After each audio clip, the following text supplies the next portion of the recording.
Hello friends, welcome to crack DElEd C TET. आज इस वीडियो में हम लोग डीएलएड सेकेंड सेमेस्टर के पेपर प्रारंभिक शिक्षा के नवीन प्रयास के कुछ इम्पॉर्टेंट अति लघु उत्तरीय प्रश्नों के बारे में बात करेंगे। तो चलिए देखते हैं आज का पहला क्वेश्चन।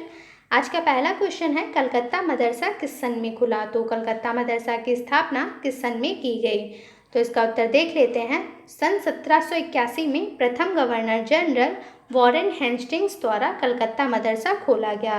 तो कलकत्ता मदरसा की स्थापना कब हुई? सन 1781 में। किसके द्वारा की गई? तो प्रथम गवर्नर जनरल वॉरेन हेस्टिंग्स द्वारा कलकत्ता मदरसा की स्थापना की गई। नेक्स्ट क्वेश्चन है, बनारस संस्कृत कॉलेज कब और किसके द्वारा प्रारंभ हुआ? तो बनारस संस्कृत कॉलेज किसके द्वारा खोला गया या कब प्रारंभ हुआ? तो यहाँ पे देख लेते हैं इसका उत्तर। सन 1791 में जोनाथन डंकन के प्रयासों में बनारस संस्कृत कॉलेज प्रारंभ किया गया।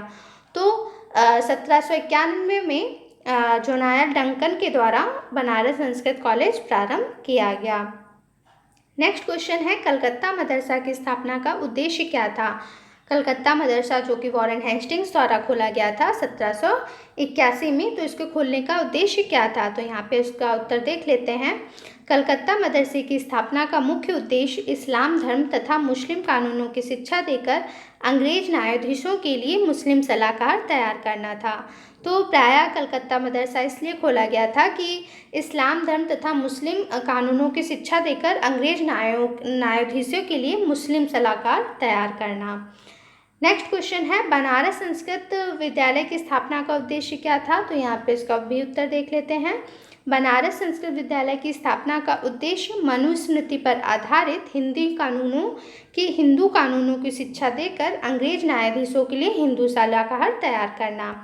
तो कह सकते हैं कि कलकत्ता मदरसा की स्थापना मुस्लिम सलाहकार तैयार करने के लिए और बनारस संस्कृत विद्यालय की स्थापना हिंदू सलाहकार तैयार करने के लिए की गई थी। नेक्स्ट क्वेश्चन है, पूना संस्कृत कॉलेज की स्थापना किसकी सहायता से कब हुई थी? तो पूना संस्कृत कॉलेज की स्थापना कब हुई थी? तो सन 1881 में पूना के रेजिमेंट एलिफिंस्टन ने पेशवा के दक्षिण कोष की सहायता से पूना संस्कृत कॉलेज की स्थापना की थी। नेक्स्ट क्वेश्चन है, राधा कृष्णन आयोग की नियुक्ति कब की गई थी? तो राधा कृष्णन आयोग की नियुक्ति 4 नवंबर 1948 को की गई थी।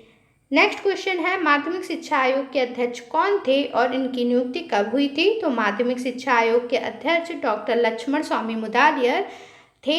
इनके नाम से ही इस आयोग को मुदालियर आयोग भी कहा जाता है और इनकी नियुक्ति 23 सितंबर 1952 को की गई थी। चलिए नेक्स्ट क्वेश्चन देख लेते हैं। नेक्स्ट क्वेश्चन है, ईस्ट इंडिया कंपनी जो थी उसके आज्ञा पत्र का पुनरावर्तन किसके द्वारा किया जाता था? तो ईस्ट इंडिया कंपनी के आज्ञा पत्र का पुनरावर्तन किसके द्वारा किया जाता था? यहाँ पे उत्तर देख लेते हैं। तो कंपनी के आज्ञा पत्र का 20 वर्ष के पश्चात ब्रिटिश पार्लियामेंट द्वारा पुनरावर्तन किया जाता था। तो कंपनी का जो आज्ञा पत्र था उसको 20 वर्ष बाद ब्रिटिश पार्लियामेंट द्वारा उसका पुनरावर्तन होता था। इसका उद्देश्य क्या था? तो इस उद्देश्य से 1813 के आज्ञा पत्र को पार्लियामेंट के समक्ष प्रस्तुत किया गया और इस आज्ञा पत्र से ने प्राच्य पाश्चात्य विवाद को जन्म दिया। तो जो 1813 का आज्ञा पत्र था उसने प्राच्य पाश्चात्य विवाद को जन्म दिया। नेक्स्ट क्वेश्चन देखते हैं। नेक्स्ट क्वेश्चन है, संविधान के अनुच्छेद 21A में शिक्षा संबंधी क्या संस्तुतियाँ दी गई हैं? तो अनुच्छेद 21A के अंतर्गत, जो कि संविधान के भाग 3 के अंतर्गत मूल अधिकार में निहित है, इसके अंतर्गत 6 से 14 वर्ष तक के सभी बच्चों को निःशुल्क तथा अनिवार्य शिक्षा उपलब्ध करानी होगी या राज्य द्वारा निर्धारित कानून के अंतर्गत होगा। तो अनुच्छेद 21 किसके अंतर्गत आता है? तो यह मौलिक अधिकार के अंतर्गत भाग 3 में आता है, जिसमें ये कहा गया है कि 6 से 14 वर्ष तक के सभी बच्चों को निःशुल्क तथा अनिवार्य शिक्षा प्रदान करना राज्य के लिए एक कानून के अंतर्गत होगा। नेक्स्ट क्वेश्चन है, संविधान की धारा 29(2) में क्या प्राविधान है? तो धारा 29(2) में क्या कहा गया है? तो इसमें ये बताया गया, राज्य द्वारा पोषित या राज्य निधि से सहायता प्राप्त करने वाली किसी भी शिक्षा संस्थान में किसी भी नागरिक को केवल धर्म, जाति, प्रजाति, भाषा या इनमें से किसी एक के आधार पर प्रवेश देने से नहीं रोका जाएगा। तो 29(2) में ये कहा गया है कि कोई भी अगर संस्था, शिक्षा संस्था राज्य निधि से सहायता प्राप्त कर रही है तो वो किसी भी धर्म, जाति या किसी भी भाषा के आधार पर किसी भी बच्चे को प्रवेश देने से मना नहीं करेगी। नेक्स्ट क्वेश्चन है, धारा 45 के अनुसार प्रारंभिक शिक्षा के सार्वभौमिक हेतु क्या कहा गया है?